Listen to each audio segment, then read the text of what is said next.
Oke. Yo, what's up bro, balik lagi dengan gua Ciwang. Jika kamu sering menonton berita, kamu mungkin pernah mendengar sedikit kata yang disebut dengan inflasi. Inflasi pada dasarnya adalah mendevaluasi mata uang. Sementara banyak orang memiliki konotasi bahwa inflasi sangat buruk bagi pertumbuhan ekonomi. Inflasi sendiri sebenarnya merupakan alasan mengapa hal-hal tampak menjadi lebih mahal dari waktu ke waktu, karena barang dan jasa menjadi lebih mahal. Inflasi sangat berpengaruh karena akan menentukan harga pasar dari semua yang kita butuhkan dalam kehidupan sehari-hari. Inflasi juga sangat berpengaruh bagi para pengusaha karena berkaitan dengan operasional perusahaan mereka. Menurut Kamus Besar Bahasa Indonesia atau yang disingkat dengan KBBI, inflasi yaitu kemerosotan nilai uang karena banyaknya dan cepatnya uang kertas beredar. Kondisi ini menyebabkan naiknya harga barang-barang cuy. Sedangkan menurut Jasa Otoritas Keuangan atau OJK, inflasi adalah keadaan perekonomian yang ditandai oleh kenaikan harga secara cepat sehingga berdampak pada menurunnya daya beli. Kondisi ekonomi ini juga sering pula diikuti dengan menurunnya tingkat tabungan ataupun investasi karena adanya peningkatan dari konsumsi masyarakat dan hanya sedikit untuk tabungan jangka panjang. Menurut Bank Indonesia, inflasi diartikan sebagai kenaikan harga barang dan jasa secara umum dan terus-menerus dalam jangka waktu tertentu. Nah, secara singkat dan sederhananya, inflasi yaitu kenaikan harga barang dan jasa secara umum dan meluas secara terus-menerus. Hal ini cenderung menurunkan nilai uang cuy. Kenaikan harga yang bersifat sementara seperti kenaikan harga menjelang Hari Raya Idul Fitri tidak termasuk ke dalam inflasi bro. Biasanya nih, orang yang memiliki barang atau aset umumnya menyukai inflasi karena nilai barang naik. Tetapi orang yang memegang uang tunai tidak menyukai inflasi karena menurunkan nilai uang tunai. Penyebab inflasi yang pertama biasa dikarenakan meningkatnya permintaan atau demand pada suatu jenis barang atau jasa tertentu. Ketika permintaan meningkat sementara stok barang yang tersedia tak memadai, maka otomatis akan terjadi kenaikan harga. Inflasi juga bisa disebabkan karena meningkatnya biaya produksi. Biaya produksi yang naik bisa disebabkan karena beberapa hal seperti naiknya harga bahan baku atau naiknya upah pegawai. Dan yang ketiga yaitu masalah peredaran uang. Ketika jumlah yang beredar di masyarakat tinggi, maka inflasi bisa terjadi bro. Hal ini dikarenakan ketika jumlah uang di masyarakat meningkat, harga barang akan ikut mengalami kenaikan. Karena kenaikan daya beli masyarakat sedang stok barang yang statis, maka otomatis harga barang akan ikut naik. Jenis inflasi yang pertama yaitu inflasi ringan atau creeping inflation. Jenis inflasi ini biasanya kurang dari 10% per tahun. Inflasi jenis ini sebenarnya dibutuhkan dalam perekonomian agar bisa mendorong produsen untuk lebih banyak memproduksi barang atau jasa.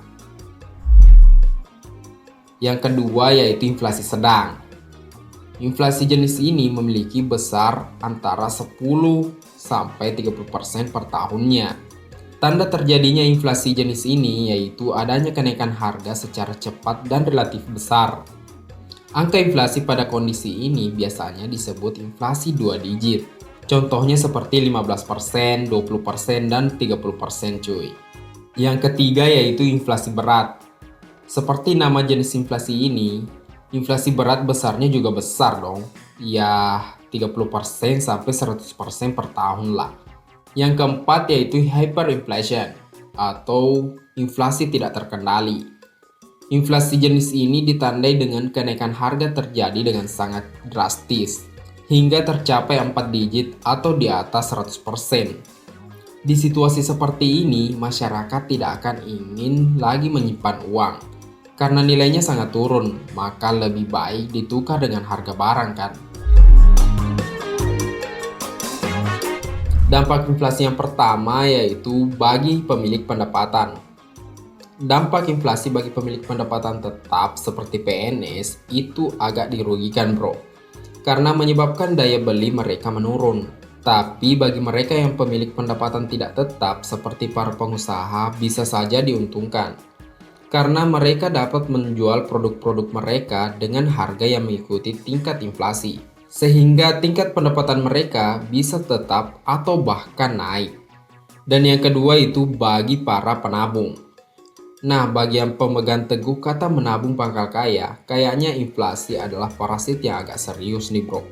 Karena bagi para penabung, inflasi sangat merugikan. Karena nilai uang jadi menurun bro. Yang ketiga yaitu bagi debitur dan kreditur. Bagi debitur, inflasi cukup menguntungkan cuy. Karena saat pembayaran utang, nilai uang sudah jadi lebih rendah dibanding pada saat meminjam uang. Sedangkan bagi kreditur, yang terjadi malah sebaliknya. Karena nilai uang tersebut jadi lebih rendah dibanding pada saat peminjamannya. Yang keempat yaitu bagi produsen. Bagi perusahaan besar, inflasi dapat menguntungkan apabila pendapatan yang diperoleh lebih tinggi daripada kenaikan biaya produksi. Sedangkan bagi pengusaha kecil, naiknya biaya produksi dapat merugikan sehingga kebanyakan dari mereka kemungkinan besar enggan untuk meneruskan produksinya. Yang kelima yaitu bagi perekonomian nasional ada beberapa dampak yang dirasakan. Yang pertama yaitu mendorong penanaman modal yang bersifat spekulatif. Yang kedua, menimbulkan ketidakpastian keadaan ekonomi pada masa yang akan datang. Ketiga, merosotnya tingkat kehidupan dan kesejahteraan masyarakat. Jika inflasi terjadi, pemerintah biasanya sudah memiliki perencanaan. Ambil saja contoh pemerintah Indonesia dan Bank Indonesia sudah memiliki target tahunan untuk mengatasi terjadinya inflasi. Nah, ternyata masyarakat juga bisa ambil bagian dalam mengatasi inflasi. Beberapa cara diantaranya seperti tidak berlebihan ketika membeli sembako atau kebutuhan lain. Jangan mudah panik jika terjadi sebuah fenomena. Misalnya produksi bawang merah merosot sehingga harga melonjak. Jangan sampai kita membeli dalam jumlah banyak karena panik cuy. Jika hal ini sampai terjadi, justru bisa menaikkan harga menjadi lebih tinggi karena permintaan yang amat besar. Inflasi sendiri memang tidak bisa diduga kapan akan terjadi. Bisa datang kapan saja. Oleh karena itu, kita bisa mengatasi inflasi dengan cara mengontrol keuangan dengan baik. Pemahaman tentang ilmu ekonomi harus dimiliki untuk mengatasi masalah keuangan yang dihadapi di masa yang akan datang. Nah, investasi juga sangat bermanfaat untuk finansial jangka panjang kita cuy. Karena pertumbuhan uang dapat mengalahkan inflasi sehingga daya beli kita tidak menurun bro. Oh ya, di video sebelumnya kita sudah upload video yang membahas tentang apa itu investasi. Ditonton ya bro, hehe.